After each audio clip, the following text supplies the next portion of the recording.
Chapter 16. What really caused the Ice Age? Is that all you moaned Tippy as he fell to his battered, smoldering knees. Tippy's giant robotic pants might have been a technological marvel, but they were no match for caveman cleverness. Tippy was in trouble, but he still had one last trick up his sleeve. He reached down to his control panel and pressed the Freezy Beam 4000's button. Suddenly, the battered top of the RoboPants opened up, and the Freezy Beam 4000 rose menacingly from the robotic innards. Instantly, a massive burst of ice blasted at the cave people. Fortunately, they all got out of the way just in time, but the ice kept blasting anyway. "What's wrong with this thing?" said Tippy as he pressed the Freezy Beam 4000's off button repeatedly. The button was stuck, so Tippy pulled the emergency shut-off lever. That wouldn't budge either. "It's almost as if someone has just tampered with my control panel," said Tippy, unaware that tiptoeing across the floor at that very moment was someone who had just tampered with his control panel. Slightly younger Tiny Tippy, still angry that he had been betrayed by his treacherous twin, had rigged the Freezy Beam 4000 so that it could never be turned off. Now the ice beam was going berserk. Glaciers of synthetic ice, programmed to last for 70,000 years, cascaded from Tippy's Freezy Beam 4000, encasing the trees and securing his robotic feet to the frozen ground. Things were getting out of control. Tippy quickly crawled under his command center, desperately trying to figure out a way to turn off the spewing icebergs. This was slightly younger Tiny Tippy's chance. He reached out with his robo-gloves and grabbed the Goosey Grove 4000. Then, with a mighty leap, he jumped to the opening at the top of the robotic legs and hopped down to the frosty ground below. The ice was spreading at a dangerous rate. Slightly younger Tiny Tippy needed to act fast. With no time to spare, he grabbed a piece of bubble gum from his pocket, chewed it up, read the comic on the wrapper, then jabbed the sticky bubble gum into the button of the Goosey Grove 4000. "Now," said slightly younger Tiny Tippy, "when I press this button down, it'll stick," which is exactly what happened. Glazert! A continuous beam of growth energy burst forth from the goose-shaped contraption. Quickly, slightly younger Tiny Tippy jumped into the energy beam and grew to an impressive 30 feet tall. "Awesome!" cried slightly younger Tiny Tippy as he jumped in front of the beam again and again like a child leaping through a lawn sprinkler. Each time he hit the beam of energy, he grew another 30 feet. "I'm huge!" cried slightly younger Tiny Tippy, who was now towering above the earth at an impressive 120 feet. He reached down to pick up the Goosey Grove 4000 with his robo-glove. "Just a few more zaps and I'll be—" "Whoops!" cried slightly younger Tiny Tippy, as the Goosey Grove 4000 slipped out of his robo-glove and tumbled down onto thick ice below him. Unfortunately, the continuously zapping beam of energy was now pointed directly at the gigantic mountain of ice, which caused it to grow and expand and spread out even farther. Quickly, the ice began pushing its way east across the Ohio Valley and west into the part of Earth that would one day be known as Indiana. Then it began shoving its way north into Michigan and Canada and beyond. An accidental glacial period was developing rapidly, and slightly younger Tiny Tippy needed to get out of there fast if he wanted to avoid it.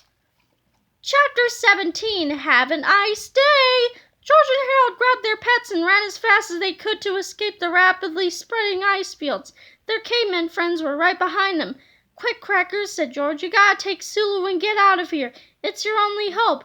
But something was wrong with Crackers. The usually perky pterodactyl seemed to be getting sick. "Maybe he's catching a cold," cried Harold. "He's not used to the freezing temperatures." Soon they came upon the massive waterfall where Mr. Crop was tied up. The ice was already beginning to turn the flowing water into frozen slush. "We've got to rescue Mr. Crop," said George. "But there's no time," said Harold. "We'll all get froze." "We don't have a choice," said George. "We can't just leave him there." George and Harold ran toward Mr. Crop and began pulling at the vines, holding him in place. When the cave's people saw what the boys were trying to do, they also stopped running and came forward to help. But it was too late. The ice got closer and closer as everyone pulled desperately at the vines in the rapidly freezing water. The frigid, slushy water wrapped around Harold's shirt as thick ice encaged George's body. "Oh, well," said Harold as he shivered in the rapidly expanding permafrost. "At least we tried our best." Goodbye," said George as the ice flowed up around his face and covered the top of his head. The end had finally come for George and Harold. It was all over. The only hope they had left was that maybe someday in the future an archaeologist would dig up their fossilized bones and have a lot of explaining to do. But even that hope seemed far-fetched at best. Chapter 18! Something much less far-fetched! Crash! Suddenly, the ice around George and Harold and their cave people friends shattered with a mighty karate chop. "You didn't think I'd leave you behind, did you?" said slightly younger Tiny Tippy as he scooped everyone up with one gigantic shovel of his robo-glove. Everyone held on to one another for warmth as slightly younger Tiny Tippy trudged south across the frosty glaciers. It was about this time that George and Harold realized that Mr. Crup's face was no longer wet. It had been freeze-dried along with everything else around them. So they snapped their fingers, and suddenly our miraculous hero returned. "Gee, it's a bit nippy today," said Captain Underpants. Forget about that now," said George, shivering. Quickly, he and Harold filled Captain Underpants in on the severity of the situation, and before long they all had a plan.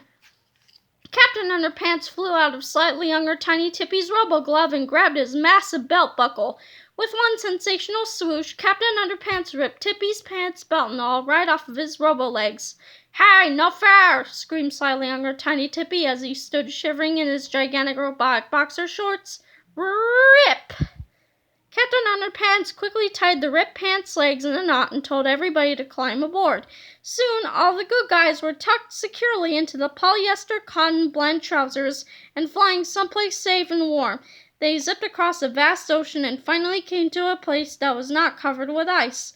Captain Underpants swooped down and landed near the Chauvet Pont d'Arc cave in southern France. George and Harold said goodbye to their cave people friends. "We sure hope you like your new home here," said George. "Keep drawing," said Harold, "and take care of our pals Crackers and Sulu, okay?" "Wait a minute," said George. "We can't leave our pets here. Crackers is sick. He needs to see a doctor." "Oh, yeah," said Harold. "I almost forgot. We've got to get into the future somehow." Quickly, Captain Underpants flew George and Harold and Crackers and Sulu back to the frozen glaciers of North America. If they were ever going to get back to modern times, slightly younger Tiny Tippy was their best bet. Chapter 19, The Vow. When our 5 heroes finally reached slightly younger Tiny Tippy, he didn't seem at all surprised to see them. "I'm not at all surprised to see you," said slightly younger Tiny Tippy as he sipped casually from his water bottle. "I bet you guys want to ride back to the future, don't you?" "We sure do," said Captain Underpants. "Gee, that'll be swell." Slightly younger Tiny Tippy pointed his water bottle at Captain Underpants' face and squeezed. Splash! "What the heck is going on here?" said Mr. Krupp as our 5 heroes began falling to the frozen ground below. "Ah!" screamed Harold. "We're doomed!" Fortunately, slightly younger Tiny Tippy caught them before they hit the ground. But unfortunately, he had something even worse in mind for them than a 120-foot drop to their deaths. As slightly younger Tiny Tippy set his Tinkle Time travelometer for a date in the upcoming future, George and Harold bemoaned their continually recurring predicament. "Well, here we are again," said George, "back in the same mess we always end up in." "I know," said Harold. "It seems like every time we crack a joke or make a comic book, something terrible happens." "You know," said George, "if we ever get out of this mess, I think we should stop goofing around all the time." "Yeah, I agree," said Harold. "We need to quit making comic books and start paying more attention to our schoolwork." And as blue crackling light began to envelop them, George and Harold made a vow to change their ways. They pledged to give up pranks and jokes and comic books, and they promised to begin taking life seriously and to start acting like responsible grown-ups. "Wow," said George as they all disappeared into a crackling whirlpool of liquid time. "I feel more mature already." "Me too," said Harold. Chapter 20, 30 years from now. Suddenly, a giant ball of blue lightning exploded in the southern end of a busy Midwestern city. George and Harold looked around them and saw the familiar sights of the cars and houses and fast food restaurants. "We're home!" cried George. "It sure seems that way," said Harold. "But how come everything looks so old?" "Because we're not back where we started," laughed slightly younger Tiny Tippy. "We're 30 years in the future." "Why did we come to the future?" asked George. "Because," said Tippy, "the last time I got rid of Captain Underpants, the whole world was destroyed. I just wanted to make sure that the world could survive the next 30 years without him, and it looks like it can." Tippy marched over to the elementary school and placed George and Harold and their two pets on the ground. "Get comfortable, boys," said Tippy. "I'm about to destroy Captain Underpants once and for all, and I want you kids to have the best seats in the house." George and Harold looked up in horror as slightly younger Tiny Tippy began knocking Mr. Crop around like a beanbag. "I can't watch," said Harold as he petted his pet pterodactyl, who only seemed to be getting sicker. Sulu scampered around the playground, finding twigs and branches and leaves and weaving them into a nest to help keep Crackers warm. "Remember," said George, "if we ever get out of this mess, we're going to straighten up and start acting like grown-ups." "That's right," said Harold as he placed Crackers into the warm nest that Sulu had made.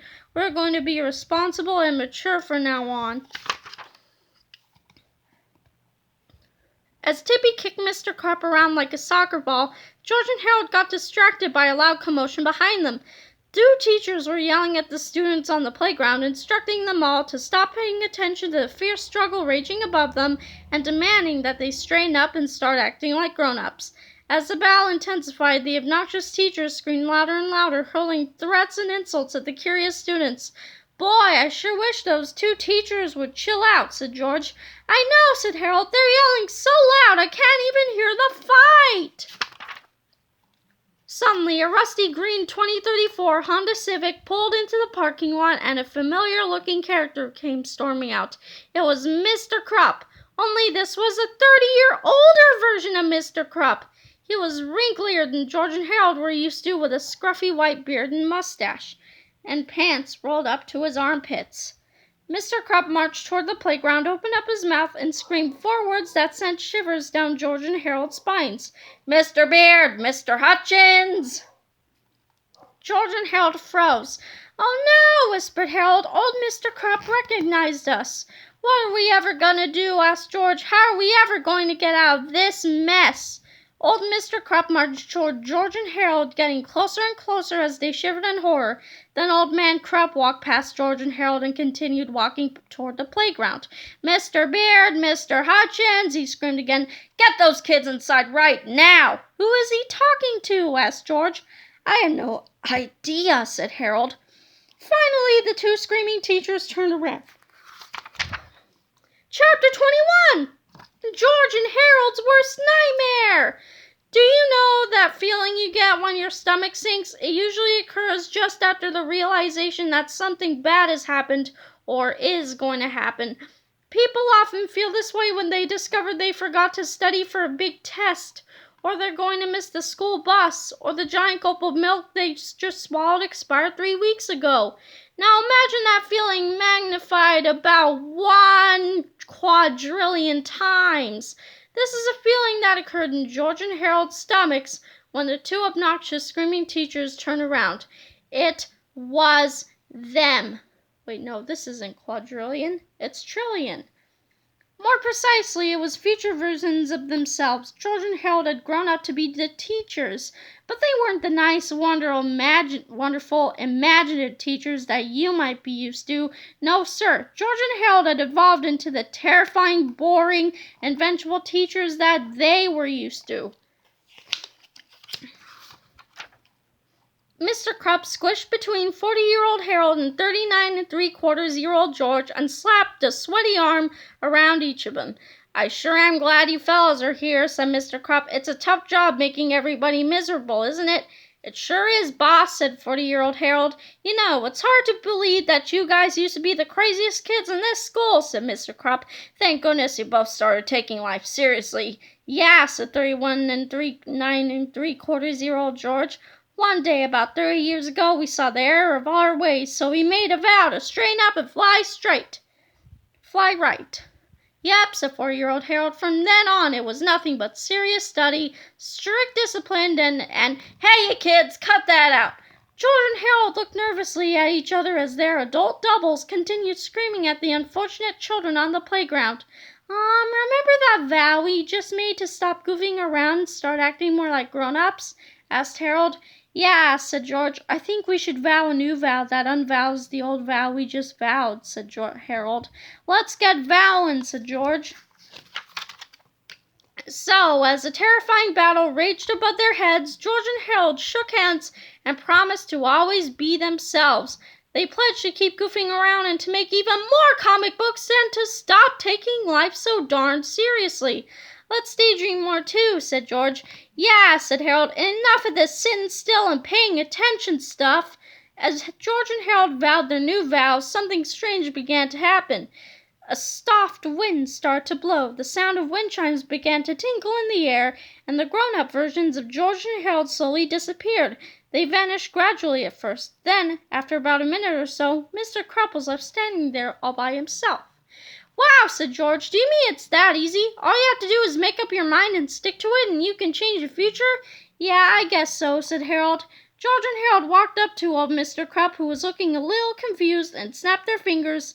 Suddenly, a familiar smile stretched across old Mr. Krupp's face.